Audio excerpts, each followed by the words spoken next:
In this lesson, we're checking out Come As You Are. This is part of my Nirvana lesson series, which you can find a link for in the description. In the first video of the series, I went through Kurt Cobain's playing style and techniques, so well worth checking that video out alongside these song lessons.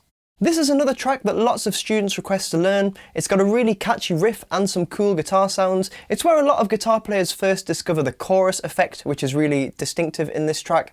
So we'll cover that iconic riff as well as the chords and solo, so you can jam along with the whole song.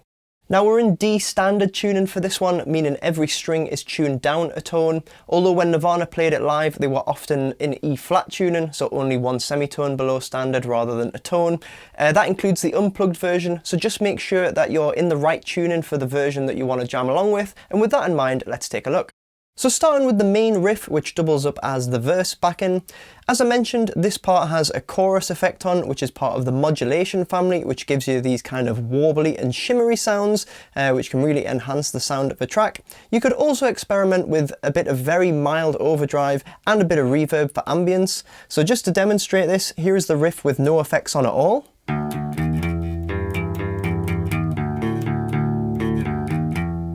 Sounds really plain. If I stick the effects on, play it again.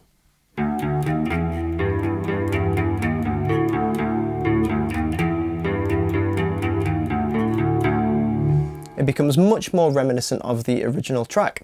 So this riff is only played on the first couple of frets on the bottom two strings, so let's go through it note by note. So even though the strings are tuned down, I'm still going to refer to the bottom two strings as the low E and the A string, just because it's what we're used to. So we're starting off with two picks on the open low E string. Then the first finger is going to play the first fret. And then the second finger is going to play the second fret. So we have a little chromatic climb here. Now the first few notes actually come before the first full bar in the song, so it's kind of like leading into the riff. This is known as an anacrusis, so essentially if I count in, we'd have 1, 2, 3, and 4, and 1. So beat 1 of the first full bar is on that second fret note. After this, you want to keep that second finger pressed down on the low E string, but you want to arch it in a way so that it doesn't touch the A string and mute that, because we need to pick the open A string next. So from the start of the riff, we've got this climb. You're then going to pick the open A, back to the low E, then the open A again. So it's like we're bouncing between the bottom two strings. So we've got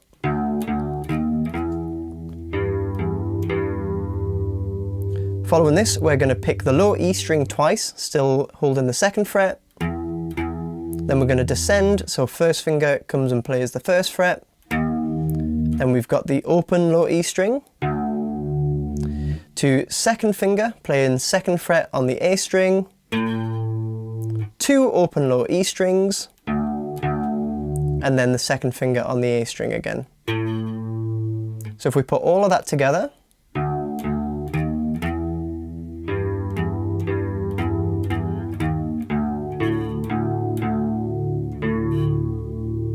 that gives you the main part of the riff, and from here on we're just repeating what we've already done, apart from we're not going to play the very first note. So where we originally had this 2 notes on the low E string followed by the climb, when you repeat you just go for 1 hit on the low E string and climb up straight away, just.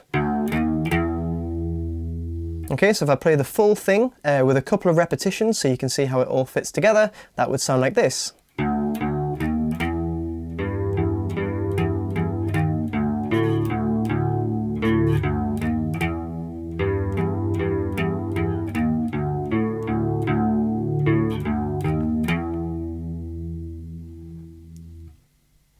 Now rhythmically it's pretty simple, it's mainly just eighth notes. There's just one little note that we've got to sustain for an extra half a beat.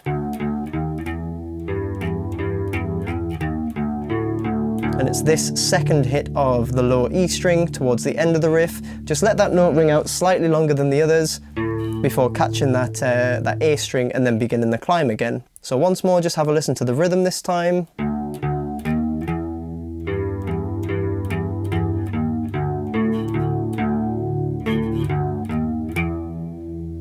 So you can hear that that particular note is just slightly longer, but if you're familiar enough with the song, you should be able to get that by ear anyway. So that's what's going on in the fretting hand, and now let's take a look at the picking hand. Now there's no specific picking pattern for this riff. I'm pretty sure that my picking pattern isn't super consistent. I think it varies without me even noticing, but quite a good approach to start with is to do down picks on all the bottom string notes and then alternate pick when bouncing between the E and A strings. So that would look like this.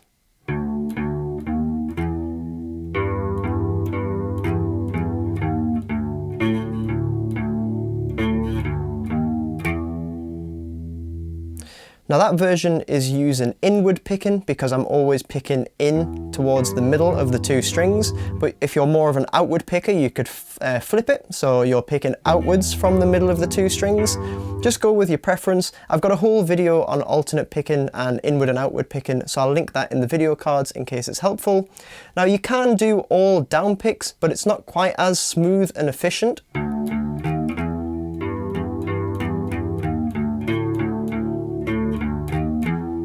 It's a bit more awkward, but it is possible.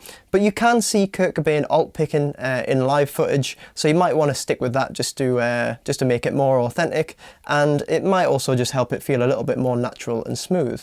Next, we'll take a look at what I'm calling the chorus. Now the section names are a little bit subjective in this one, so you could give it a different section name if you liked, but let's just call it a chorus for now, and that sounds like this.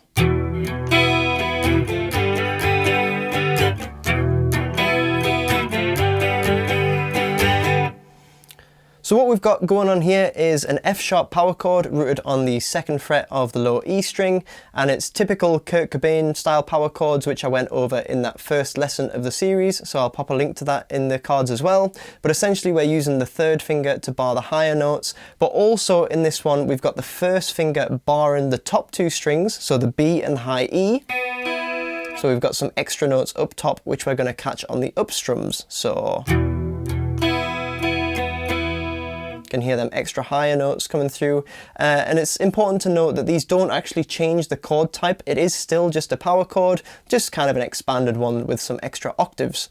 So we've got the F sharp power chord first, followed by just an A chord using a bar, and we're just going between those two chords.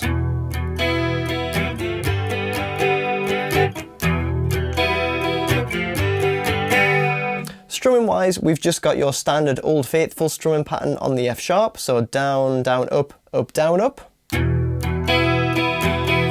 As I said before, try and catch them higher strings on the up, and also try and make sure that the 3rd finger keeps the G string muted. So you shouldn't hear the G string because that'll give you either some sort of extra 4th or maybe a minor 3rd or something that you don't want that's going to change it from a power chord. So keep the G string muted, Old Faithful on that F sharp, and then for the A chord we're going down, up, down, up, up, down, up. And again, you want a little bit of an accent on the up strum, just helps give it the right vibe for the tune. So put those two together.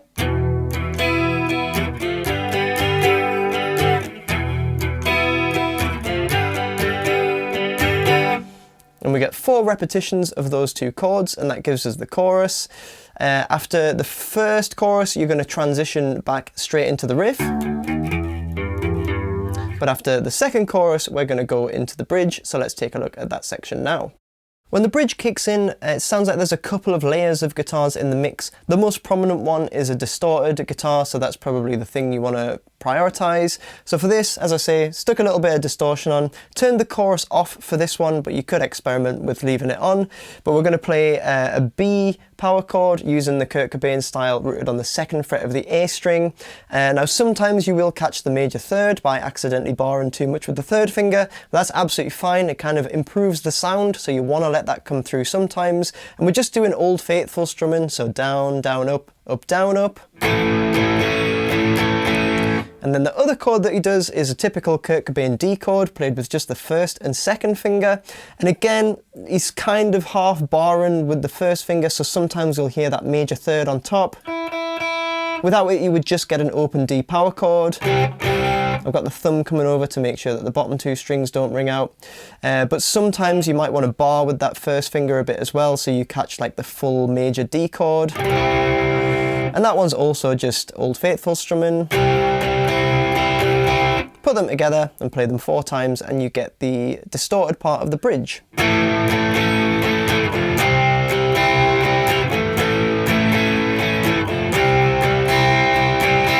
The other layer of guitar that you can hear in this section is a bit more reminiscent of the verse, so I've gone back to the clean chorusy setting, and this time we're going to do a B power chord rooted on the bottom string, and we're going to do the same trick where we use the first finger to bar the top strings. So once more we're doing the old faithful strumming pattern, but again catching the top two strings on the up strum, so...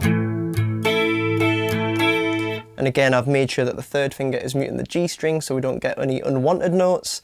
Then for the D, we can just jump to a typical D major bar chord rooted on the 5th fret of the A string, same strumming pattern. In the mix particularly, you can hear the top notes just poking through.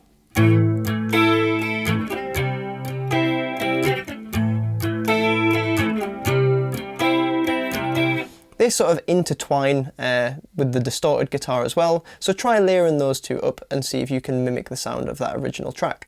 And all we've got left to look at is the solo. It's a really simple solo, and for the sound on this one you want to combine the distortion and the chorus, a little bit like what we did in Smells Like Teen Spirit. You can also add a bit of reverb and delay for ambience as well. So we're going to start by playing the 6th fret of the G string 3 times. That's like our little lead into the solo, and then we begin the repeated section. So the repeated section actually also begins with that 6th fret. Slide up to the 9th fret, give that a pick. Then slide up to the 11th fret, give that a pick. So far we've got...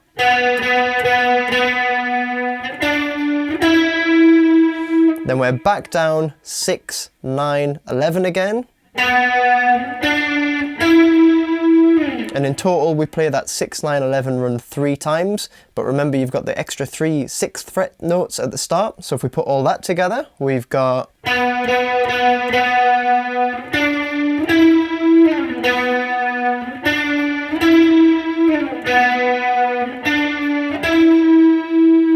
Now at the end of the 3rd repetition we're going to stay up on the 11th fret and we're going to do a slow gradual tone bend. Then what I was doing is releasing the bend, picking the 11th fret natural, and then ending with the first finger on the 9th fret. So from the bend that was... And if we put all of that together...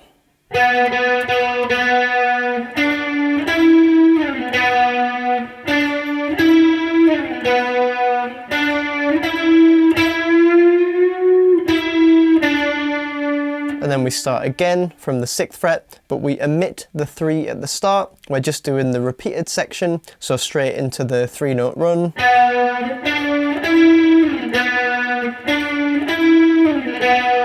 Then the bend.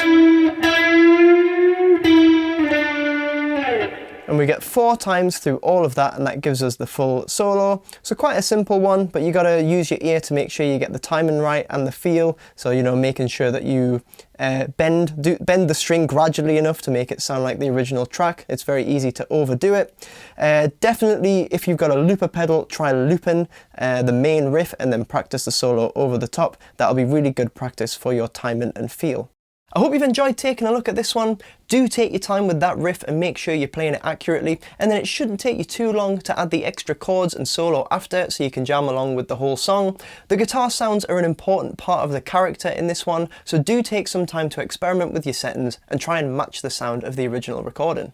Remember, the Nirvana series is linked in the description below. Be sure to subscribe for more content, and I'd really appreciate you giving this video a like if you found it useful, and I'll see you in the next lesson.